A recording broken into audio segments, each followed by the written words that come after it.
তাৰপিছত কাৰ্যালয় যে আমাৰ 17টো কাৰ্যালয়টো আমাৰ থাকিব লাগে, কিয়নো আমাৰ জাতিৰ কাৰণে মানুহ ওলাই আহিছে, গতিকে কাম কৰাত আমাৰ কাৰণ হোৱাটছআপ গ্ৰুপটোৱে আমাৰ ঠিকনা নহয়।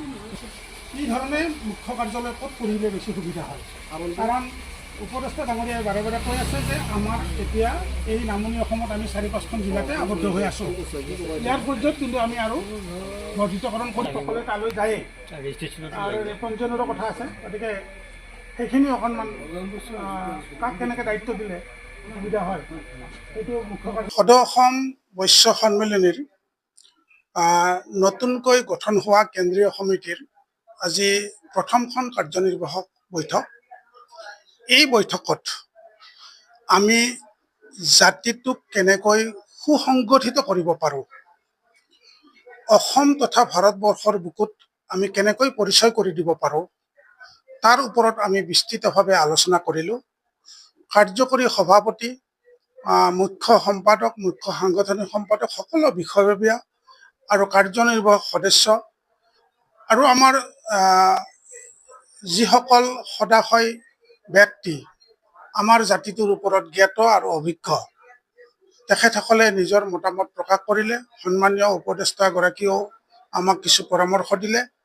এই পৰামৰ্শৰ ভিত্তিত আমি সিদ্ধান্ত গ্ৰহণ কৰিছোঁ যে আমি জাতিটোক সুসংগঠিত কৰিব লাগিব।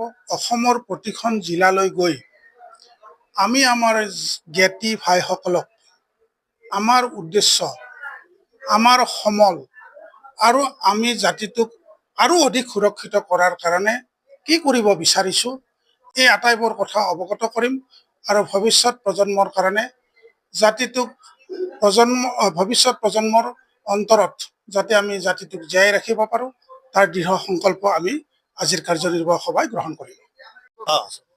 তেখেতৰ পৰামৰ্শৰ পিছত যোৱা 1 মাৰ্চ তাৰিখে 2026 চনৰ 1 মাৰ্চ তাৰিখে আমাৰ খটৰাত এখন সদৌ অসম ভিত্তিত এখন বৈশ্য সন্মিলনী আমি আহ্বান কৰিছিলে আৰু সেইখনৰ দায়িত্ব লৈছিলে আমাৰ নকুল বৈশ্য।